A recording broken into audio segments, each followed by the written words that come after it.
Can you believe it, y'all? It is week 5, and we have tons of things to talk about. We got trade rumors with some diva wide receivers. We got the rookie wide receiver showing up big. We got what's wrong with the tight end position, because it seems like it's been a shit show so far this year. Of course, we'll do our Underdog Pickems of the week as we always do, and the nonsense draft. So stay tuned.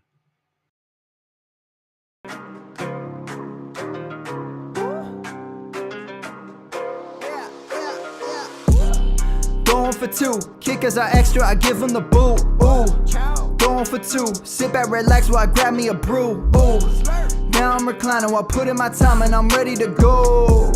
My spine is aligning and much my lineups, my bank account grow. I am so rich, but knowledge is all that I'm leaving it with. Ooh, listen to this, multiple options, how far can I get? Ooh, DFS Dynasty redraft tonight, I'm not finishing last.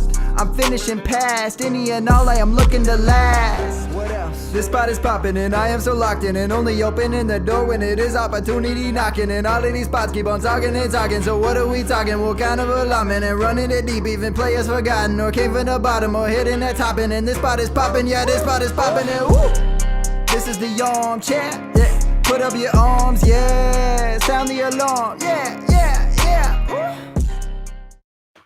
What is up, and welcome to episode 395 of the Armchair Fantasy Show. I'm your host, of course, Jeff Lambert, and you can follow me on Twitter at JeffLambert77. Of course, we're here live every Wednesday night at 9:30 p.m. Eastern Standard Time. We're on Facebook Live, we're on YouTube, we're on Twitch, Twitter, all major podcast networks, and of course at GoingFor2.com.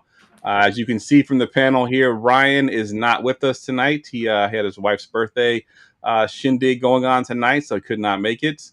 But joining us tonight, we got 2 guests. First up, we got Seth Keller. Of course, he is the data guy from FF Faceoff, and you can follow him on Twitter at FF the At Home Dad. What's up, Seth? What's up, Jeff? How you been? It's been a minute since we've been able to chat on a podcast. I'm happy to be back. We were just talking before the show. I'm excited to talk fantasy football because I've been way too invested in work, in education. It's the start of the school year. And I'm ready for the middle of the school year where it's like that little lull in my job because I need it. I need it bad right now. We are glad to have you on, sir, for sure. And it has been a while. I think last time we had you on was early in the off season, so it's good to get you on and talk some real football tonight. All right. Also joining us tonight, I believe he was on last week as well, right? Yeah. He jumped in last minute when Ryan couldn't make it. Topher Kurt, he's a writer over at GoingFor2.com. Also hosts the Going for 2 Sunday morning show with Kyle and Jamie, and you can follow him on Twitter at Topher44. What's up, man? Hey, how's it going? I would have to say my school year started in the middle of August. So as a choir director, I have my first choir concert of the school year tomorrow. That's how far along we are. Wow. So we're definitely being in the Midwest times are a little different with school and stuff. So yeah, actually, my daughter's been in school since middle of August too. Down here, we're just south of Washington D.C., and they started, I think, August 15th-ish is when they started school. So yeah, they've been there for a little bit. Yeah. You all start like a whole almost month to half a month before us. We start in the beginning of September, and go to like the end of June too. Wow. Like our last school day is like June 27th, which is we get out May 20th. Like we're doing state exams at that point. Like it's oh, gross. Yeah. Solid pass on that. Mm-hmm. So Seth, as far as fantasy goes, to remind my listeners what you do over at FF Faceoff. Yeah, so I really help out with the team over there, just working with just all sorts of different data projects we have going.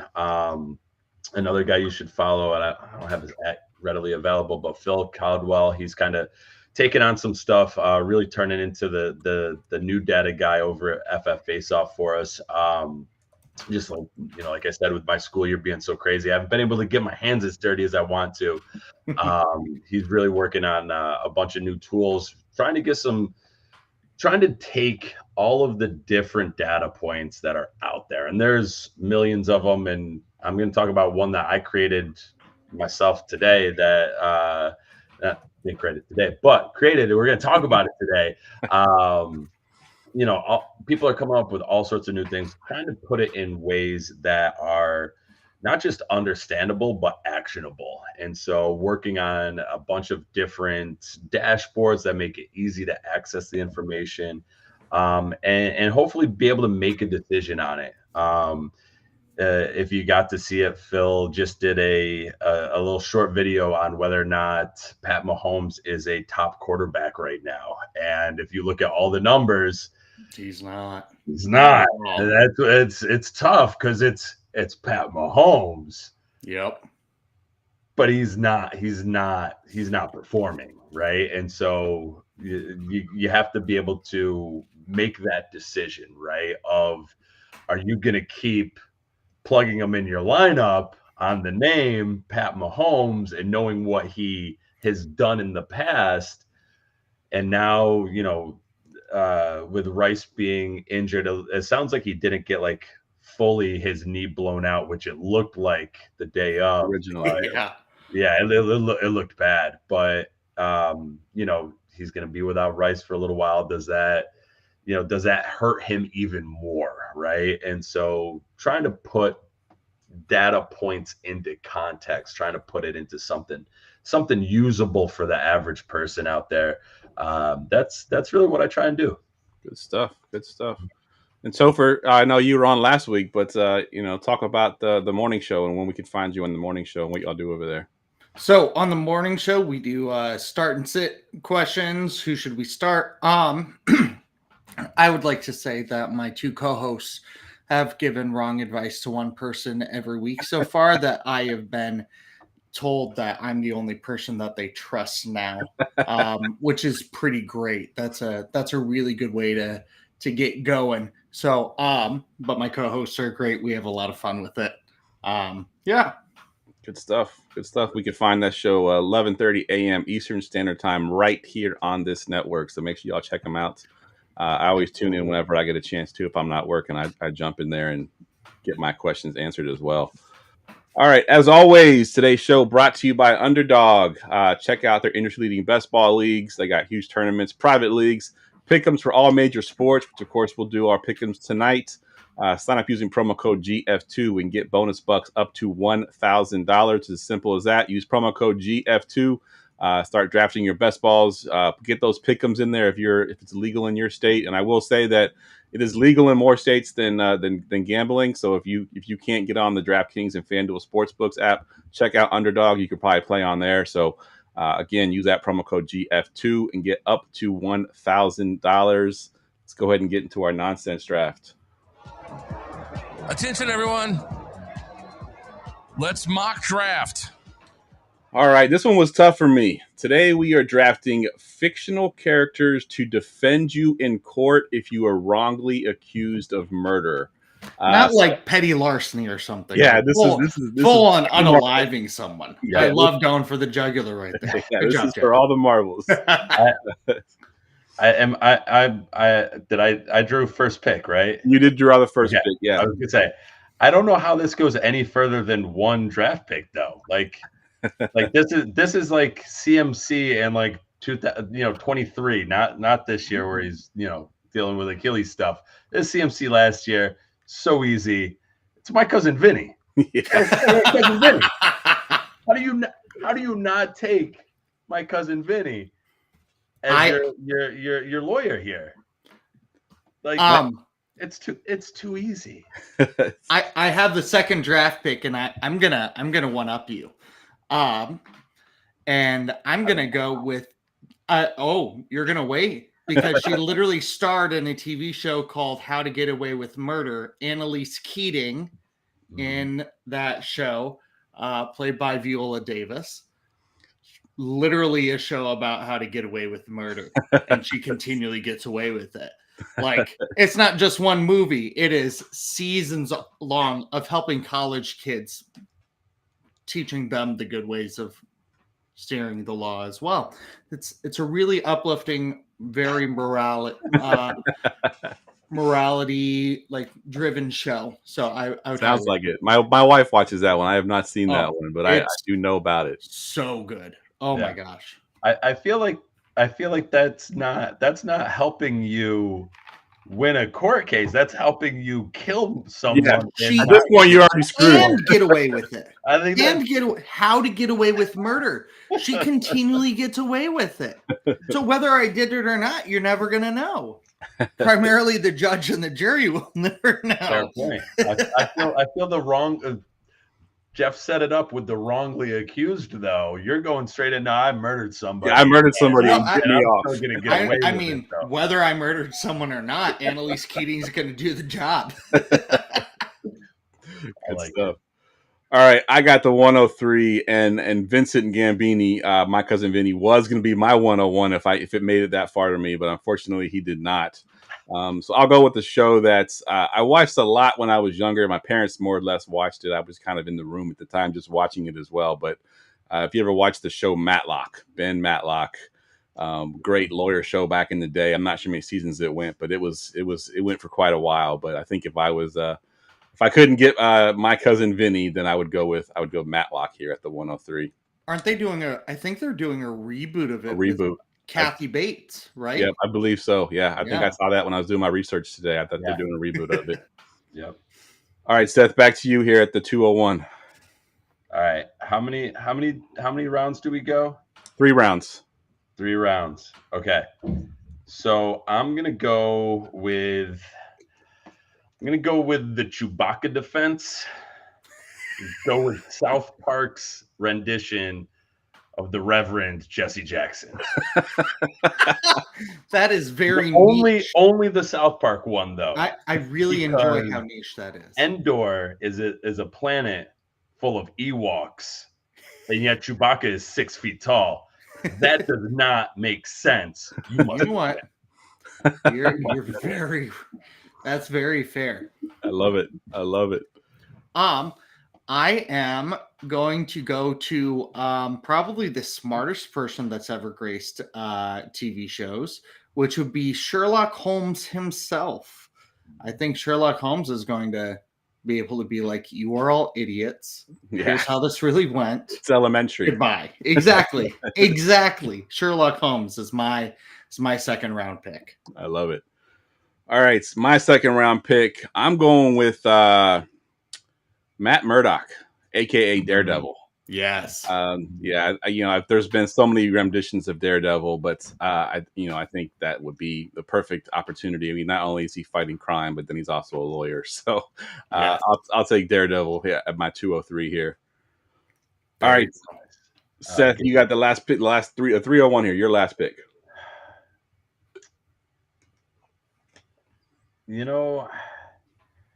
I was, you know what? I'm going to do it anyways. I was going back and forth, and he actually finds somebody guilty of murder and not gets him off. But I feel like it's a real strong lawyering. I'm going to go with, I believe it's Lieutenant Daniel Caffey. Yes. From A Few Good Men. Few Good Men. Oh, yeah. He just wants the truth. You can't handle the truth. Ooh, this is tough. This is tough. I'm going to have an honorable mention afterwards because I know neither of you will choose my other one. If you do, Jeff, if you choose my other one, I will be thoroughly shocked and I will love that. But I'm going to go with the lawyer himself from How I Met Your Mother, Marshall Erickson. Oh, Marshall nice. Erickson. Nice. I did not have that one on my list. That's a good pull. I love it. Yes. Oh, How I Met Your Mother, like that was crucial in my young 20s. It was a way of life for me. It was yes.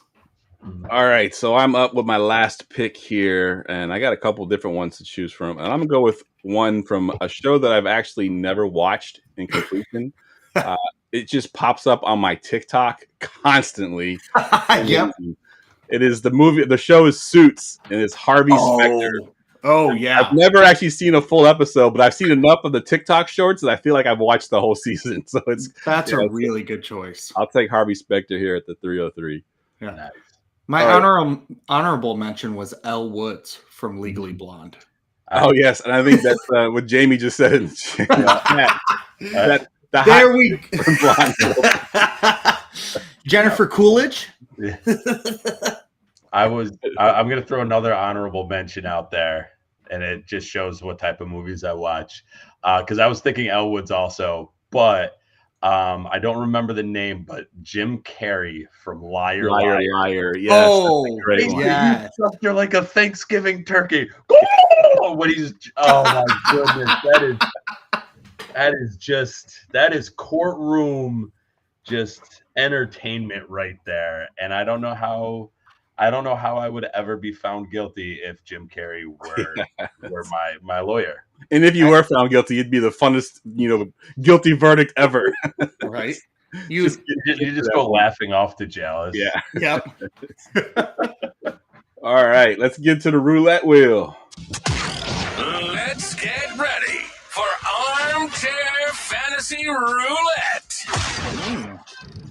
All right, Seth, you haven't been on in a while, so now we do everything in randomized topics. Okay. So I've loaded the wheel up with 19 different topics. We'll get to as many as we can, but we kind of keep our guests on their toes now. Just you have no idea what's coming up next. I like it. All right, hit me. All right, let's go ahead and hit the wheel here. First topic tonight is from Austin Abbott, Austin Abbott FF on Twitter. Bryan Thomas Jr. was wide open on legitimately every target against Houston. There's been a lot of missed throws, but he's still on pace for over 1,100 yards as a rookie. Jags got themselves a dog. So, yes, I just want to talk about Bryan Thomas Jr. and what he's done. He wasn't one of the, he wasn't the Marvin Harrison Jr. He wasn't the Malik Neighbors. He was probably going in the middle to the late, first round in rookie drafts for Dynasty. Going much later in redraft. I just want your opinions on Bryan Thomas Jr. for this year and going forward, Topher. Oh, Bryan Thomas Jr., I touted him up all off season. I just thought that, first off, he had the opportunity because Christian Kirk, I've never been a huge believer in. And then Gabe Davis, like we've seen that he's a very hit or miss guy. So they needed a wide receiver one. He had the talent for it. He was falling a little bit. Reminded me of Justin Jefferson, LSU prospect that was being underrepresented because there were other bigger names in the draft in front of him, and then turning out to be one of those head guys out there. So I love Bryan Thomas. I'm all about him. Yeah. Absolutely. Yeah, BTJ, he was one of my favorite guys, going into the draft process. And then, of course, he lands with the Jags. And with the opportunity he was given there, one thing that, really stood out to me when I was looking at him was everyone was raving about Xavier Worthy and the 40 time that he put up, right? But Xavier Worthy's like 165, and he's a small guy. Right behind him on the 40 time was Bryan Thomas Jr. at 6'3", 210 pounds. Yeah. I mean, if it wasn't for Worthy's, record-breaking 40 time, we'd be talking about this guy.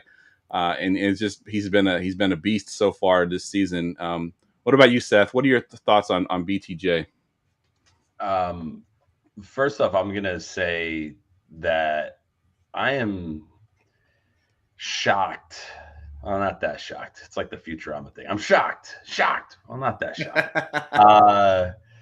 About just how bad Trevor Lawrence is playing right now. Mm-hmm. Like it's one of those things where like you kind of keep telling yourself, well, they gave him a new piece. There's something new. There's like I'm gonna get. It's that whole repetitive thing of I'm gonna give him another chance. And you feel like it's just like, oh, he's the Kyle Pitts of quarterbacks. He kind of is. Like he's a long-haired Kyle Pitts. Like it's really just frustrating, right? But in that same vein, thinking about what Bryan Thomas has been able to do has been phenomenal for a rookie. One, and then also one of the things that I I told you I'd get to it on the first one. I didn't think it would be this early. But one of the things I do is I don't look at snap percentage. I think that's a faulty way of looking at usage, right? So what I do is I calculate their percent of the offense, right? So I use the total number of offensive plays and how many plays they actually get used, right? So for your top, like absolutely top of the tier wide receivers, you're at like 13, 14, 15%. That's like your top. And then you have Malik Neighbors, who's a whole nother category. Like he's at 20% of the offense. That is like that's the next rookie to talk about. But anyways, Bryan Thomas is sitting at like the 26th best in terms of percent of offense for wide receivers at 11.2%. And you're in a nice batch of wide receivers in that range. I mean, hell, Davante Adams is right there next to him. JSN's there. Like Marvin Harrison's there. Like guys that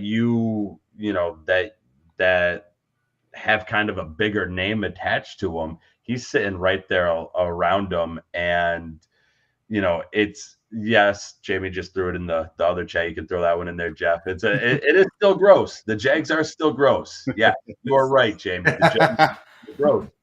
But he's getting the volume that, especially in a full PPR type of league, he's going to get you opportunities. And if Trevor Lawrence can, I don't know, get the hair out of his eyes or something, if he can find him when he's open, maybe we get a turnaround in the season where he puts up even more points. But he's definitely he's a wide receiver that you could have gotten honestly, like dirt cheap in a lot of drafts. Yep. That now you can throw into, probably safely you could throw him into a flex spot because of how cheap you were able to get him in drafts. Yep, absolutely. He's been great. I thought it would take a little while for him to get acclimated into that offense, but he's been probably their best player, consistently through all season so far, because Etienne's had his issues. Christian Kirk, you mentioned, Topher hasn't been, he's been better lately, but he started off really bad. But yeah, I think that's, Ingram's been injured all season, so he hasn't been worth anything. So BTJ's been their one bright spot. Yeah. Good stuff. Absolutely. All right, let's go back to the wheel. All right, let's stick with the rookies here. This is one's from our friend John Hesterman. He's talking about Ladd McConkey. Through 4 games, the rookie leads the team in targets, yards, and first downs. He's second in yards per route run and receiving touchdowns. He is talking about buying Ladd McConkey. So, Seth, we'll go to you first this time. What are your thoughts on Ladd McConkey here? I know he hasn't put up huge fantasy numbers yet, but I think some of the metrics are pointing to him breaking out here. At some point this season. Yeah, and actually, Bryan Thomas has more percent of their respective offenses. Bryan Thomas has a higher percentage of the offense in Jacksonville than Ladd McConkey has. Just throwing that out there. Still very promising. He's another one of those guys that you probably got dirt cheap, and now you have a flexible wide receiver. So at this point, it depends on what you have to offer to get Ladd. But if you can do it in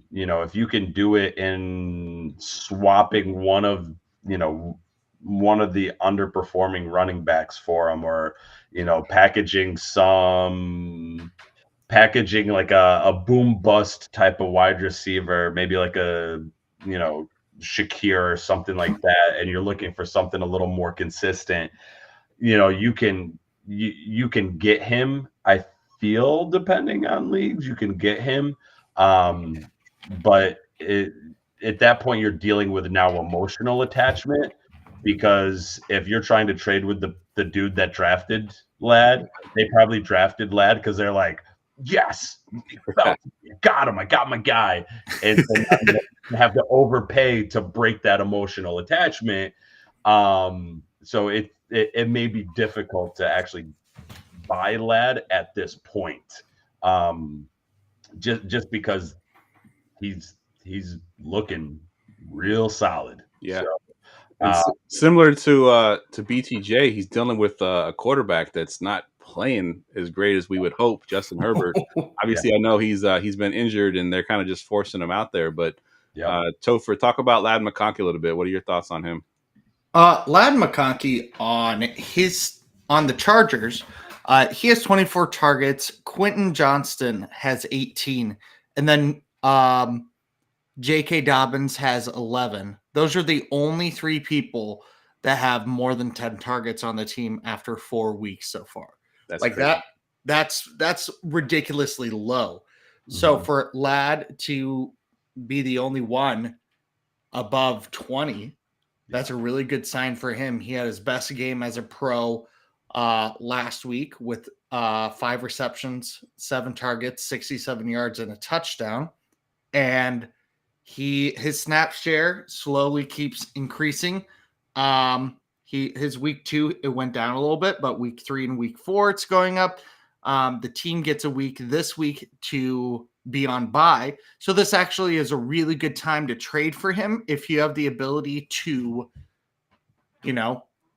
trade somebody away that isn't on bye right now.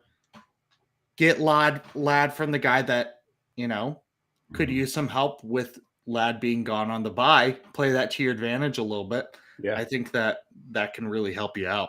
Very good point, and hope that Herbert comes out the other side a little healthier and they air the ball out a little bit more and get Ladd McConkey and some more targets and touchdowns for sure. Yeah. I'm going to tell you, Justin Herbert, this is scary to say, but he has not passed for more than 180 yards this season in a game. True. His last week, he threw for 179. He only has 16, 12, 14, and 17 completions in his 4 games this season.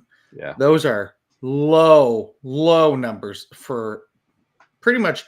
That's low numbers for Malik Willis, let alone Justin Herbert. Yep. So there's definitely some red flags. But if Justin Herbert starts getting back to 250 passing yards a game, at least that, like we know him to be, Ladd just goes up from there. Yep. Yeah. Agreed. I'll throw in two more quick points.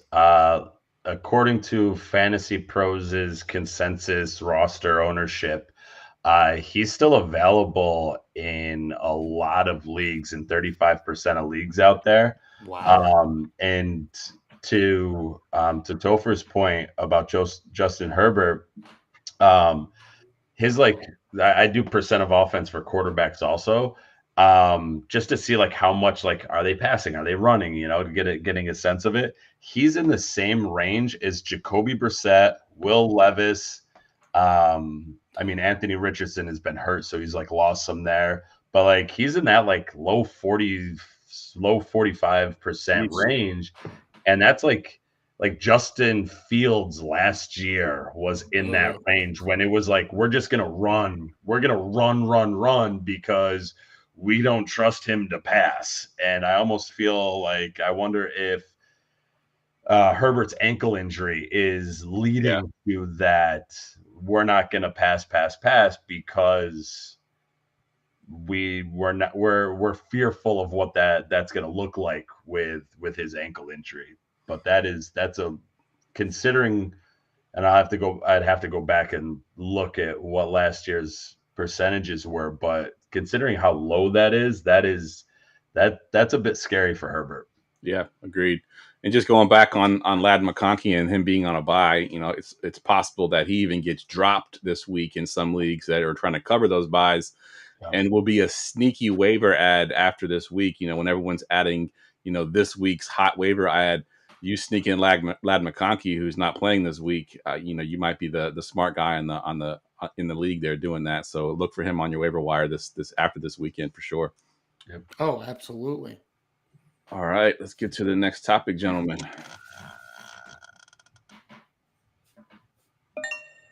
All right, this one's from Frank, and I can never pronounce his last name, so it's FAMMIRANTETFJ on Twitter. Amarante?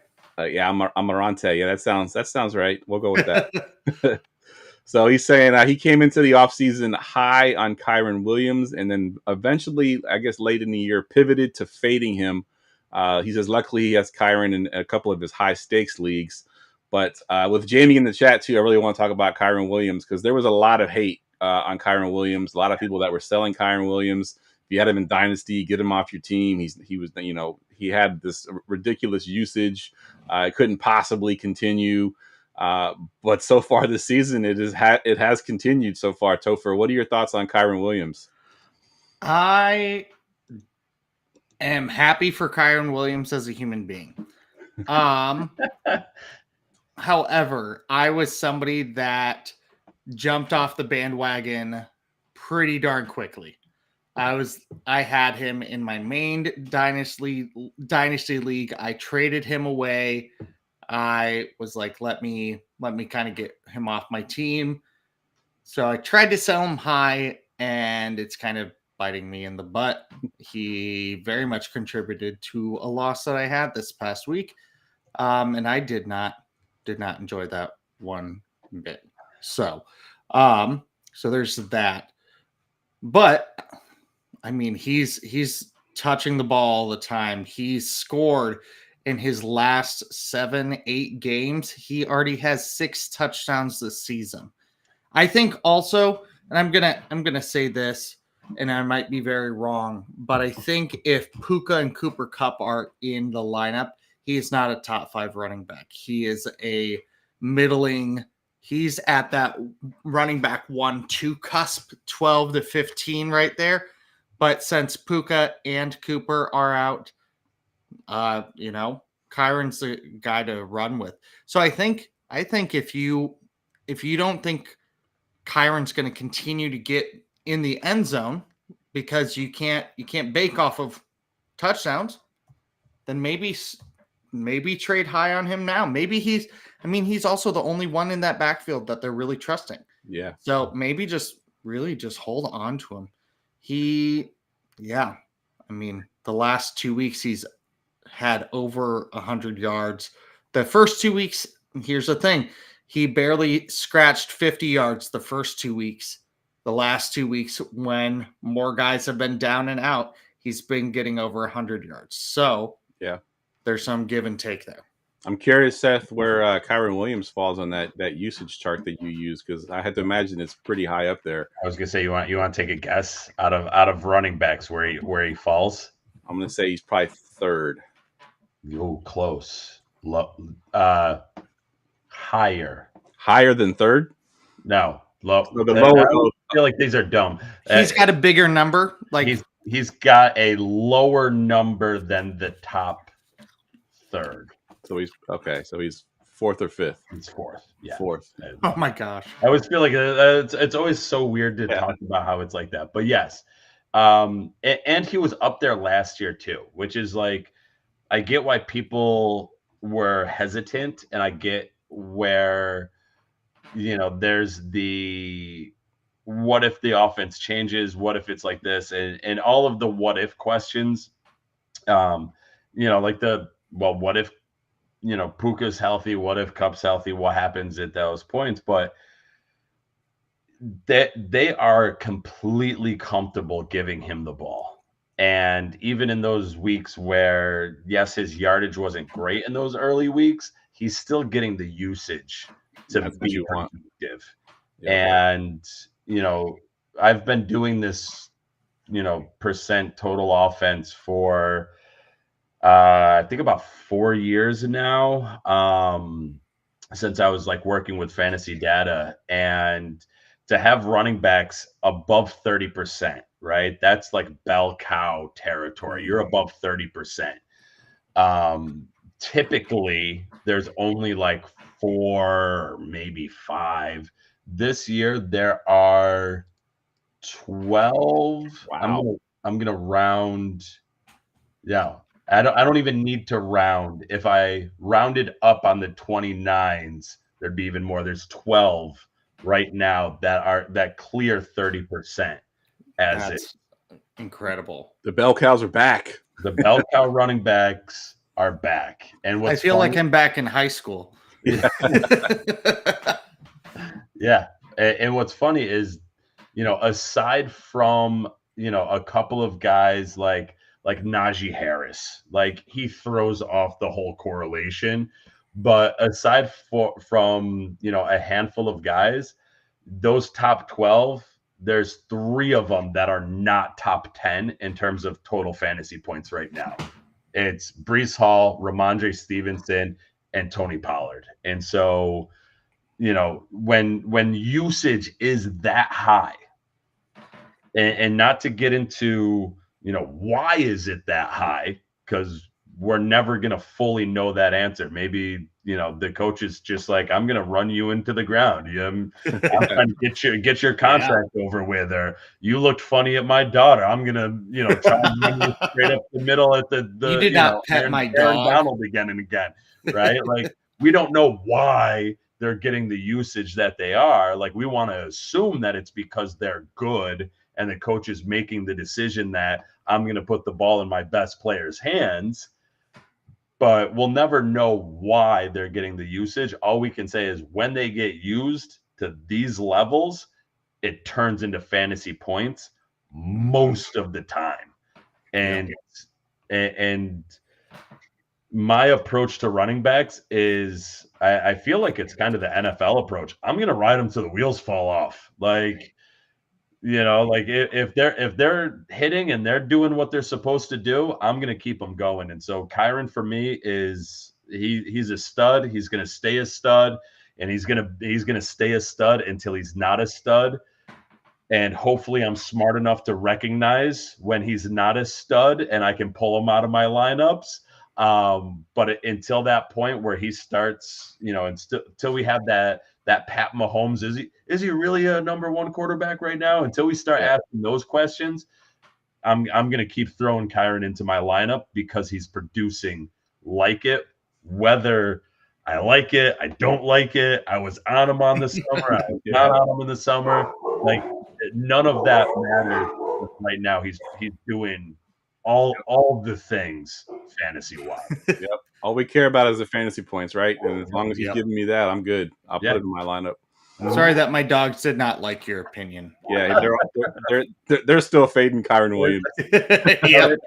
They're saying he's running like that because he's got that dog in him. It's still recognized real in the moment. That's why they're excited. That's what that is. You're absolutely right. Way to catch on. Proud of you. All right, let's get a new topic here. All right, this one is from EJ Lopez on Facebook. It's a simple sort of who are we dropping here? It says he wishes he can hold both, but he needs a tight end. Who would you drop for Tucker Kraft? And he's got 2 running backs that were popular guys that you draft super late in your redraft leagues that you knew you're going to have to wait on. He's at the point now where he can't wait on these 2 guys. So I'm curious to your thoughts between Trey Benson and Jaylen Warren. He needs to drop one for a tight end. Topher, what you got?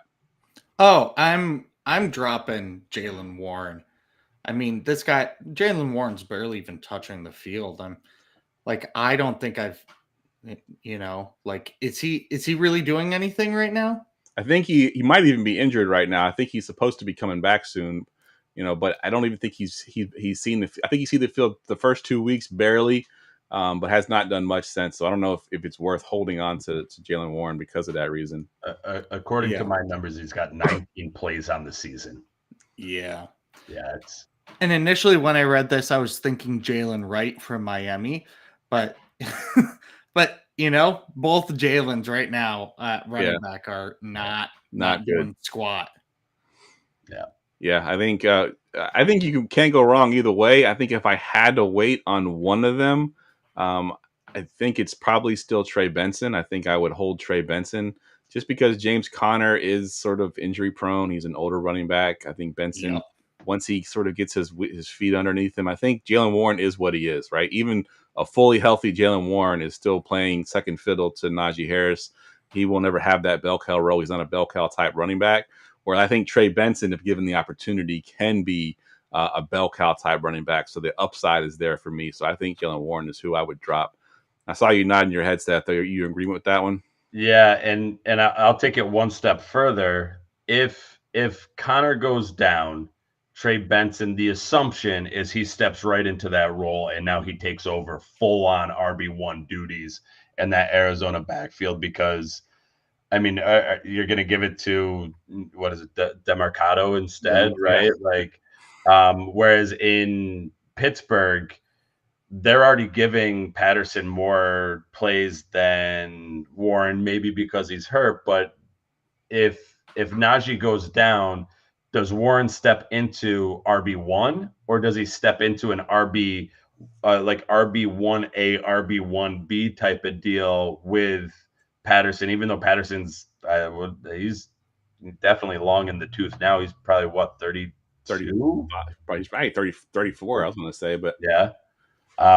He's old. But yeah, that would be my approach. There is you're looking, especially in like a redraft league, you're looking for the person on your bench, if they got the optimum opportunity, who has the better outcome. And to me, that's Trey Benson moving straight into starting, that you are the RB1. There's no subscript AB whatever going on with that. It's him. Yep. And I can't do that with Jaylen Warren. Like, I feel like he's always going to be a paired kind of guy. Agreed. It reminds me of like Tony Pollard when he first went to Tennessee, and they thought he was just going to be that guy and be the one. And then I was like, I'm a Cowboys fan. I've watched him for years. He's not an only guy. He's got to have somebody else to play off of, which I actually kind of like Pollard coming back. But that's my take on this. I'd more happily drop Jaylen Warren and, keep hope alive that Trey Benson, gets an opportunity to run, not hoping for injury with James Conner, but hoping Benson gets an opportunity to run. Yeah, agreed. And just for the record, you said 32, I said 34. Cordell Patterson is 33, so right in the middle. Yeah, we're good. All right, let's get to our next topic here. All right, this one is from Raymond Sutherland on Twitter, RM Sutherland. So 2024 receiving fantasy points in standard scoring. Mark Andrews has 6.5 fantasy points, and Jared Goff has 6.7 receiving fantasy points so far this season. I put this one in here for Ryan because I know Ryan. There's no question. It's just a statement of fact to just poo-poo that's on Mandrews. Yeah, pretty brutal. So, let's talk about the tight end position in general, but also Mark Andrews. Is it time to give up on Mark Andrews, Topher? Oh, easily. Yeah. I think unless if he finds a new team, I don't think that he's worth it. I have heard some rumblings. I've heard some ideas that he could head to the Buccaneers, but that's the only place that I've heard. And I don't know if they're going to trade him. I don't know if they'd ever do that. Yeah, I can't figure out what happened, right? I mean, Seth, you have any insight on this? Like, what to fall that far off of, not even to be, he's not even in the top 24 at this point. He's probably barely even on the tight end list at all. Yeah, I hold on. I'm scrolling. Yeah. Scrolling. I have him at PPR rank 42 for total points on the year. Wow. Slightly above Josh Weil in Tennessee. Just slightly. Just slightly. Ew. Just slightly. Where does Jared Goff fall on that tight end list? I don't have him in here. Good. Now you're making me have to do it. What is he? He has what? 60. It was what? 6.7. That's standard scoring. So that's not even PPR. So he had that one catch. So that's 7.7 right there. Oh goodness, tight end is just abysmal this year. Yeah, it is. He is tight. This is my juvenile middle school name calling. The backup tight end from San Francisco, I kept calling him Sour Butt because it was like I was sour that I had to have him in my lineup. But Eric Saubert, I believe is Saubert, his yes. name. Yeah, he went to Drake University in Iowa. My brother actually went to college with him. Oh, That's cool. Yeah. That's the only reason I really know. Yeah, they're tied. Goff and Eric Sauber are tied at 6.7, right above Mark Andrews. So they would be tied for 41st, which would push Mark Andrews down to 43rd. Wow. If we could only get tight end premium or tight end eligibility for Jared Goff there, and we would have He'd someone be like better than the next Taysom Hill, Yeah, minus the versatility. All right, let's get to our next topic. All right, this one's from Ray GQ and talking about Davante Adams. Davante Adams on the Jets seems like an awful fantasy fit, snorting that vintage 2021 hopium. Let's just talk about this in general, the Davante Adams news and how he came out and said he wants to go to either the Jets or the Saints. Just in general with Davante Adams, if you have him on your team, what are you doing with them, Seth? I mean, you either you shop around and see what people would be willing to trade for him. My gut feeling is probably not a whole lot, right? Because what you're trying to do is you're trying to let somebody else hold all the risk of he goes to a terrible spot, or he just stays in Oakland, which he clearly is not happy there. If you watched wide receiver, he is clearly not. He's clearly not happy there. No. And so you're trying to shop the bed because you want somebody to hold the risk, right? Chances are you're probably going to end up holding it because you're probably not going to get anything worthwhile back for it.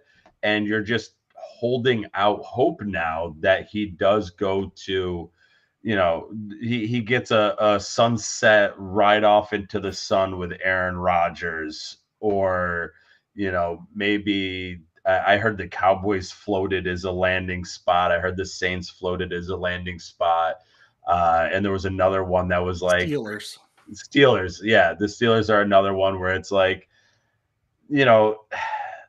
yes, but also like, again, as a Cowboys fan, I can feel like I can speak to them the most. Like, their issue is not that they don't have a wide receiver too. It's that they have offensive linemen that are relatively new and they block as well as a turnstile in the city. And they don't have a running game. Yeah. Like they're paying Zeke twice to do the same job because they have 2 contracts with him, which is asinine. Yeah, but like that's not the issue, and so I'm concerned with where he would go, and honestly, none of them make me excited for where he would land. And so you're not going to cut Davante Adams. He's too good to just flat out cut. You're probably going to shop him to no actual end, and you'll hold them and you'll go, damn it. I'm gonna start Bryan Thomas over Davante Adams this week. Damn it, no, I'm not. I'm gonna put Davante Adams in, and then Sunday at like 4:30, you're gonna be like, God damn it, why didn't I put Bryan Thomas in? I had it.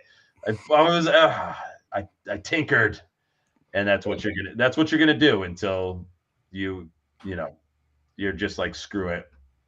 Drop him, and then he's going to go out for a week, and then you're going to hate yourself for that week also. Yep. Topher, let me ask you this question. So he came out and limited down to 2 teams. Obviously, his former quarterback, Derek Carr from college, and his former quarterback from Green Bay, Aaron Rodgers with the Jets and the Saints. Yeah. Of those two positions, if you do have him, which one do you prefer him to go to? I mean, both of those have, we think, a wide receiver one already there with Chris Olave in New Orleans and Garrett Wilson with the Jets. But is there either one of them you prefer? No. I mean, I bet Rodgers has 2 more years left of playing probably. That's going to be the best bet because you're seeing I was listening to, I believe it was Ari Myrov this morning on his podcast, and he was talking about how the reason that Allen Lazard is doing so well is that Rodgers does so many changes at the line of scrimmage, and the Packers knew that, and they trained their guys to do that. And the Jets don't, the Jets guys don't get that. And it's taking them a long time to get there. So that's why Allen Lazard, after literally having nothing to do last year, literally just nada, Running is now, Winfrey. is now their leading receiver. And then if you put Davante Adams there, I'm going to tell you that that's a tough spot for Garrett Wilson. So tough of a spot that I actually, right before the show tonight, traded Garrett Wilson away in my main dynasty league. I got Jordan Addison, Bucky Irving, and 3 second-round picks, 2 for next year, 1 for the following year back, just for Garrett Wilson. People love the name. He has some high weeks, but I believe when I was looking, he hasn't finished anywhere near where you think he should. Yeah, by any means. Yeah. It's the name. It's a little bit just like Chris Olave. It's a little bit of the name carrying the effect. His first year, he was in half-point PPR. He was wide receiver 19. Last year, he was wide receiver 32. Right now, he's wide receiver 43. Yeah. That's a name. You see the talent out there, but you're not getting that. Chris Olave, same age. They came out of the same draft, 25 and half point his first year, 19 last year, 21 right now. So Olave is much more consistent, but you throw Davante Adams in there, I think Olave struggles, especially with Rashid Shaheed there, just taking away some of those touchdowns and those volatile big plays. I don't like it for the young guy. I don't like it for the young guy for the next 2 years. Yeah, I think if you're looking at it from a multiple year perspective, I think the Jets is where I think he would fit the best. Because you mentioned Aaron Rodgers probably has this year, or maybe one more year. Maybe he doesn't another year, but I think at least this year and next year. Whereas Derek Carr, if the Saints miss the playoffs again, might not be the quarterback there next year. So Davante Adams might be going there for no reason once again, and then they ship him off somewhere. So I think if I own Davante Adams, obviously I think I'm holding him at this point. Maybe he goes to the Jets and his value spikes a little bit. Maybe I can trade him at that point. Because I do think that if he gets to the Jets, it's going to be muddled. He's not going to be the receiver that we hoped that he could have been when we drafted him. It's going to be a Garrett Wilson 1 week. It's going to be Davante Adams 1 week. It's going to be a Breece Hall 1 week. It's not going to be consistent enough to put into my lineup week in and week out. So, all right, gentlemen, that is it for the fantasy roulette. Let's go ahead and get to our prop bet of the week. Prop bet of the week. All right, so I'm going to bring up the Underdog screen here. If you're new to the show, we do this every single week. Last year we did this all 16 weeks last year, and we only hit on 2 of our parlays. This year we've done it 3 out of the 4 weeks. We did miss 1 week, and we've already hit 2 so far this year. So much better percentage. So no pressure to these gentlemen. But hey, I was in on the win last week and used rookie Bryan Thomas Jr. You had his over on yardage and that hit. Yep. We did all rookie. We had Marvin Harrison Jr. the touchdown. That was my pick. You had Bryan Thomas, and Brian had Malik Neighbors over the receptions, which he absolutely crushed. I mean, I think he went twice as many receptions as he was slated to get. So I think my husband just pulled up home Oh, whenever the dogs he are leaves. freaking out. Yeah, Dogs are he's going wild. they're like, we haven't seen this guy in years, and he's been gone for 10 minutes. So, yes. All right, let's see. Topher, you want to go first tonight? Yeah, I'm going wide receiver again. I'm playing a homer favorite this time though. Jaden Reed, who has been bonkers the last two games with Jordan Love. Last two games with Jordan Love, both over 100 yards. Right now, his over under is 61.5. I'm smashing that over. All right, 61.5 over for Jaden Reed. All right, Seth, what you got for your pick? See, I was going. I don't scroll a whole lot, so I saw one that I liked really early on the Thursday night game. And I'm going with a Mike Evans touchdown. The Thursday night games have been real tough. But Mike Evans is Mike Evans, and I think if Tampa, they have some. So they've been a fun team. This year. They've been a really fun team, and I think if they want that to continue, they can this Thursday night against Atlanta. So I'm going to go with Mike Evans going over the point rushing. I love Sweet it. baby Jesus. I'll put myself on mute. I love that pick, and we talk about it a lot on my DFS show. Mike Evans absolutely owns the Atlanta Falcons. I believe he has more yards, more touchdowns, more receptions against the Falcons than he does any other team. So that's a great pull there. I love Mike Evans. I think you're right. I think a touchdown could definitely happen for him. I didn't know that, but yes, that right there, that's totally better than I didn't scroll very far. Like Mike Evans as a touchdown play here, because he's essentially a touchdown machine. He has had games where he's had one catch for 1 yard and one touchdown. Yep. Like that has happened. that is a legitimate Mike Evans stat line. 100%. Oh, all right. I was mean to Ryan earlier with the whole Mark Andrews Jared Goff comparison. So tonight I will pick his boy. There is one player right now that is on pace for 2,000 rushing yards, and it is one Mr. Derrick Henry. Going up against the Cincinnati Bengals, who have been absolutely atrocious against the run. His line is set at 85.5, so I'm going to go higher, 85.5 rushing yards for Derrick Henry against the Bengals there. So that is our parlay for tonight. It is Jaden Reed over or higher, 61.5 receiving yards. Mike Evans higher, a half of receiving or rushing touchdown. And Derrick Henry higher, 85.5 rushing yards. Let me drop my $5 on there.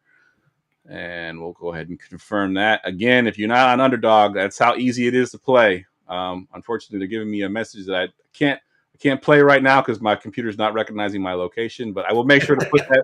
We'll make sure to put that bet in because I am definitely in the spot where I can use it. But I will put that in, and again, use that promo code GF2. Get up to $1,000 in bonus bucks. It is that easy to play. Just pick 3 players or more if you want. You can go 5 players. You can go 8 players. And of course, the money gets more and more as you go up. All right, gentlemen, that is it for tonight. I want to thank both of you for coming on. Seth, always great to have you on the show. You've been on multiple times. You're a regular here. Topher, you're 2 weeks in a row now. But thanks for jumping in last minute here to fill in for Ryan. We'll go around the room real quick. Give us your Twitter handle. And if you want to plug anything, we'll go to you first, Seth. Yeah, you can find me on Twitter at FFTheAtHomeDad. And I shouted out Phil earlier. I want to plug his thing too because we've been working a lot. It's at Dumpster Dive FF. Go give him a follow too. He's doing a lot of really cool data stuff over at Face Off. And kind of trying to pass the torch on to him doing some of that. So both follow us both. You can't go wrong. Follow everybody on the show. Just do it. Just do it. Yeah. Love it. All right, Topher, what you got? Okay, you can follow me at TopherK44, and you'll see me retweet a lot of stuff, throw out some original things, like the last original thing I think I threw out was when Kenneth Walker wouldn't go down and he just kept running over people. And I said, this is what happens when I ask my dogs what's in their mouth. So some really good insight and some fantastic retweets. Did his helmet not touch the turf on that play? When he did the double flip, it did not. No. Yeah. No? It was on the player's body the whole time. Really? Yep. I feel like when I even when he kind of did the flip, his head the turf a little bit, and it was like, I don't want to take this away from him, but it looks a little. No, okay, I'm the only one. All right, cool. All right. As always, guys, you can follow me on Twitter at JeffLambert77. If you play daily fantasy, check us out Friday nights, 10:30 p.m. Eastern Standard Time. My co-hosts Tim and Gerson. We get some great guests every single week. We've been crushing it so far in daily fantasy this year, so definitely make sure you tune in for that. And of course, the free Discord. If you haven't jumped in there yet, the link is in the YouTube description. It's on GoingFor2.com. You can also find it on my Twitter handle bio. It's free to join. We got about 2,000 members. We have 50 fantasy coaches in there to help answer your questions. It's a very active group, so jump in there, and everything is all free. Gentlemen, thank you once again for Seth, for Topher, for Jeff, and we will see y'all next week.